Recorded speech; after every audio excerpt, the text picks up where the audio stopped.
Баршаларыңызға ассалаумағалейкум. Қазақ елі үшін қуанышты жаңалық. Рас, біздің билік қазақ тіліне келгенде бүйрегіне тас толып қалған деуші едік.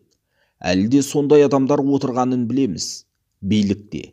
Дегенмен мына жаңалықты естіп, ішіміз жылып қалды. Елдегі екінші адам, яғни Тоқаевтан кейінгі премьер-министр Әлихан Смайылов мемлекеттік тілді білмейтіндерге бұдан былай Қазақстан Республикасының паспортын бермейміз деп кесіп айтты. Қазіргі уақытта Қазақстан Республикасының азаматтығы туралы заңға мемлекеттік тілді тарих пен ұлттық заңнаманың негіздерін білмеуді азаматтыққа қабылдаудан және қалпына келтіруден бас тарту үшін қосымша негіз ретінде көздейтін, сондай-ақ қос азаматтық фактілерінің алдын алуға бағытталған түзетулер әзірленді деп атап өтті үкімет басшысы.